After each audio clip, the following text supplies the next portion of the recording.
Made in China versus make in India सुनने में काफ़ी मज़ेदार टाइटल लग रहा है, लेकिन ये टाइटल आधा है, मैंने पूरा नहीं लिखा क्योंकि काफ़ी लंबा स्पेस कवर कर रहा था। आज के वीडियो का पूरा टाइटल है made in China versus make in India versus make America great again. पिछले कुछ दशकों से एक शब्द बहुत ज़्यादा सुनने को मिला है, वो शब्द है वैश्वीकरण या ग्लोबलाइजेशन।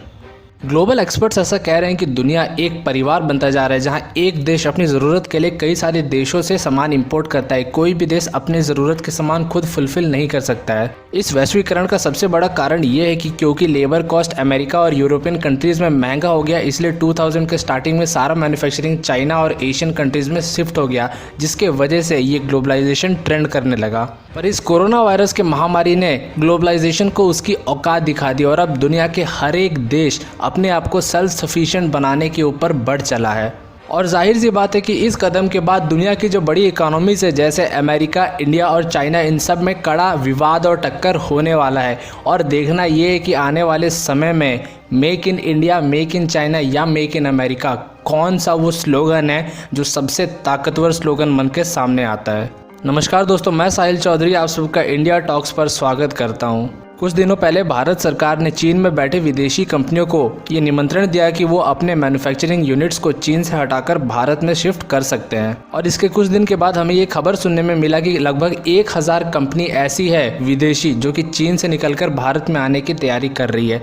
और उसके कुछ दिन बाद एक और खबर आया कि दुनिया की बहुत बड़ी कंपनी एप्पल, या कह ले दुनिया की दूसरी सबसे बड़ी कंपनी, अपने कुछ मैन्युफैक्चरिंग यूनिट्स को चीन से हटाकर भारत में लाना चाहती है। इस विषय में डोनाल्ड ट्रंप ने बयान दिया कि अगर एप्पल ऐसा कुछ करता है तो उसके ऊपर बहुत ही कड़े टैक्सेस लगा दिए जाएंगे, क्योंकि मैं चाहता हूं कि एप्पल अपने सारे प्रोडक्ट अब अमेरिका में बनाए और अमेरिका में बने हुए एप्पल प्रोडक्ट्स पूरे दुनिया में बेचे जाएं। ये वाकया बहुत ही आसानी से समझा देता है कि किस तरीके से जब मेड इन इंडिया का खिताब मेक इन इंडिया छीनना चाहता था, तब बीच में मेड इन अमेरिका आ गया। यानी make in India, made in China और मेड इन अमेरिका तीनों में इस वक्त टक्कर चल रहा है। सबसे पहले बात करेंगे मेड इन अमेरिका की। मेक इन इंडिया और मेड इन चाइना के मुकाबले मेड इन अमेरिका बहुत ही तगड़ा स्लोगन है, क्योंकि बहुत सारी अमेरिकी कंपनी है जो दुनिया भर में राज करती हैं। यानी चीन में भी जो मैन्युफैक्चरिंग यूनिट्स लगाए हुए हैं उनमें ज़्यादातर अमेरिकी कंपनीज़ है।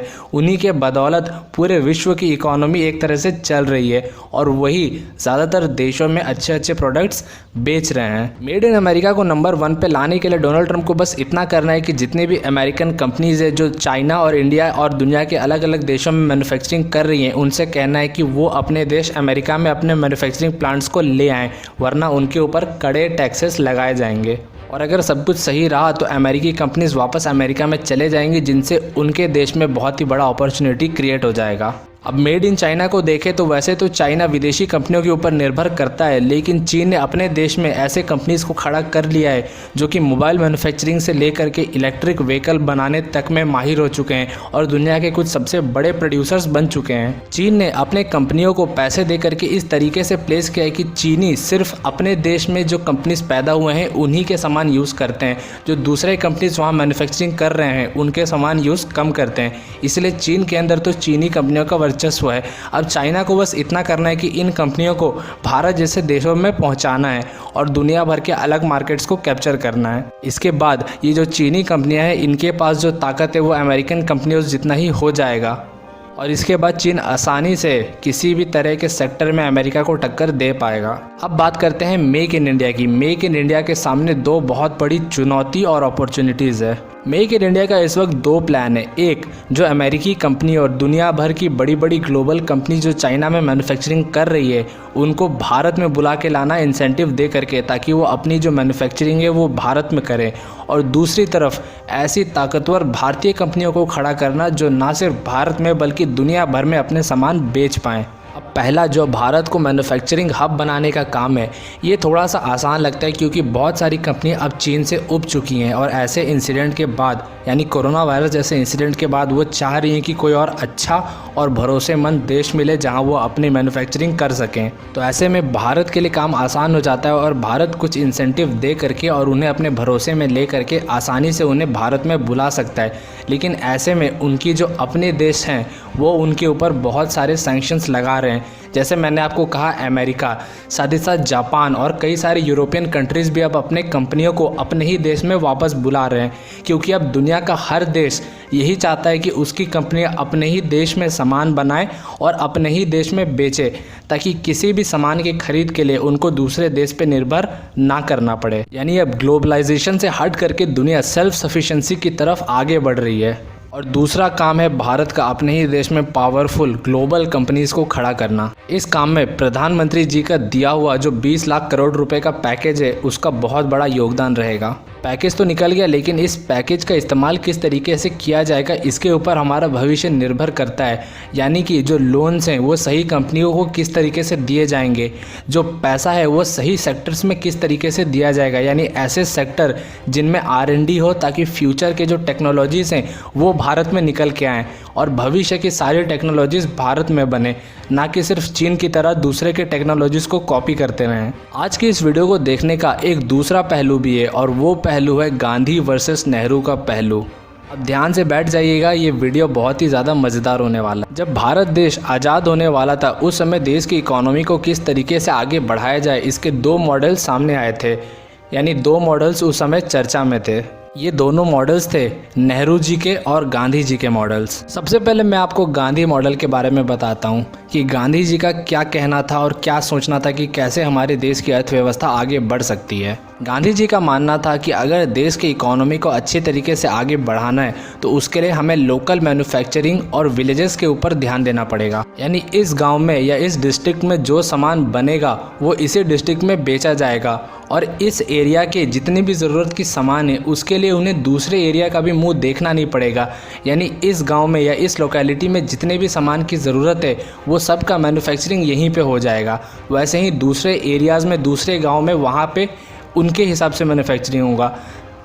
इस कदम से होता ये कि हमारी एक एक गांव सेल्फ सफिशिएंट हो जाती है, यानी गांव को भी अपनी ज़रूरत पूर्ति करने के लिए दूसरे गांव का मुंह नहीं देखना पड़ता, और काफ़ी बेसिक तौर पर हमारे देश में एक मैन्युफैक्चरिंग इकोसिस्टम तैयार हो जाता। ये जो मॉडल था ये था लोकल से ग्लोबल तक का मॉडल। इसके मैं आपको एडवांटेजेस बताता हूँ। इसके एडवांटेजेस ये थे कि भारत की जो जड़ें हैं वो मजबूत हो जाती, और मान लीजिए कोई एक ऐसा गांव या एरिया है जो कोई एक सामान का मैन्युफैक्चरिंग बहुत अच्छे से हो रहा है जहां पे, तो वो उस मैन्युफैक्चरिंग को ले करके आगे बढ़ा करके देश में पहुंचा सकता था और धीरे धीरे उसे बढ़ा करके ग्लोबली फैला सकता था। यानी लोकल से ग्लोबल तक का सफ़र। अब बात करते हैं नेहरू मॉडल की। नेहरू जी का मॉडल था कि दुनिया भर की जो बड़ी बड़ी ग्लोबल कंपनीज़ हैं उनको भारत में लेकर के आना, और भारत में जो बेसिक इंफ्रास्ट्रक्चर के सेक्टर्स होते हैं जैसे स्टील, कोल, इन सब में बड़े बड़े प्लांट्स लगाना जहां पे लोगों को मैन्युफैक्चरिंग हो सके और लोगों को नौकरियां मिल सके।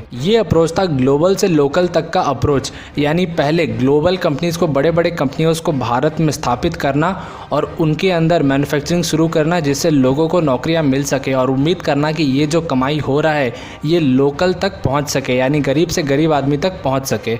और जैसा कि आप सब जानते हैं कि आज़ादी के कुछ ही समय के बाद गांधी जी नहीं रहे थे और बाद में नेहरू जी का ही राज हमारे देश में चला था। इसीलिए यही जो मॉडल है यानी नेहरू मॉडल, यही हमारे देश में आज तक चलता आया है। इस मॉडल के अगर एडवांटेजेस को देखा जाए तो मेरी नज़र में ऐसा कोई खास एडवांटेज है नहीं जो कि उस मॉडल से अलग हो, और इसमें बस लोगों को नौकरियां मिले। लेकिन इसके वजह से गांव और शहरों के बीच एक बहुत बड़ा खाई क्रिएट हो गया, एक बहुत इकोनॉमिक डिस्पैरिटी आ गया। गांव में रहने वाले लोग नौकरी की चाहत में शहरों की तरफ भागते चले गए, और आज के हालात आप देख सकते हैं कि किस तरीके से जो प्रवासी मजदूर हैं उनका हालत क्या हो रहा है, और वो सब अब अपने गांव वापस आने के लिए किस तरीके से कड़े कड़े कदम उठा रहे हैं और हज़ारों किलोमीटर तक पैदल चल रहे हैं। अगर वो मज़दूर अपने गांव में ही कोई छोटा सा बिजनेस खड़ा कर लेता तो वो अपने साथ अपने 10-20 दोस्तों को भी नौकरी पर रख लेता, और वो सारे 20-25 मज़दूर उन्हें शहर नहीं जाना पड़ता, वो गांव में ही अच्छी खासी इनकम कमा करके अपने घर परिवार को चला सकते थे। तो आज कोरोना वायरस के बाद के जो हालात हैं इनमें अगर देखा जाए तो साफ साफ दिखाई देता है कि इन दोनों मॉडल्स में से जो गांधी जी का मॉडल था वही असल मायने में सही मॉडल था, और आज वापस से दुनिया भर की हर एक देश उसी मॉडल के ऊपर जाने के तरफ कदम बढ़ा चुके हैं। अब इसे लेकर के हम किसी के ऊपर भी इल्ज़ाम नहीं लगा सकते हैं, ना ही नेहरू जी के ऊपर, क्योंकि उस समय के जो नेता थे वो भविष्य नहीं देख सकते थे, वो नहीं बता सकते थे कि कौन सा मॉडल सही रहेगा। उन्होंने अपनी समझ के हिसाब से काम किया।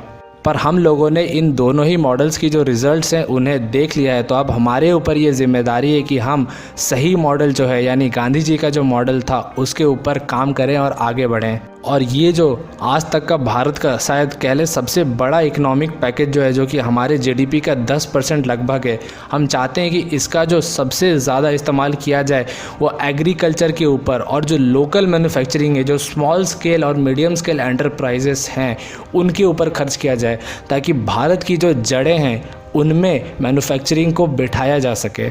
और अगर बिहार के किसी छोटे से गांव में एक गरीब बच्चा रहता है तो उसे महीने के 10 या 20 हज़ार कमाने के लिए दिल्ली या मुंबई ना जाना पड़े, बल्कि वो वहीं पर रह करके कोई छोटा सा मैन्युफैक्चरिंग का बिज़नेस जैसे शूज़ मैन्युफैक्चरिंग, टेक्सटाइल मैन्युफैक्चरिंग या फिर पाउल्ट्री जैसे कोई बिज़नेस को खड़ा कर सके लोन लेकर के आसानी से, ताकि वहीं पर वो अपना भी पेट भरे और अपने जैसे कई और लोगों का भी पेट भर सके। इस वीडियो को बनाते बनाते मैं बहुत ज़्यादा थक चुका हूँ, इसीलिए एंडिंग में आपको मेरी आवाज़ बहुत ही बुरी आ रही होगी, जिसके लिए माफ़ी चाहता हूँ। लेकिन ये वीडियो मैं यहीं पे ख़त्म कर देता हूँ।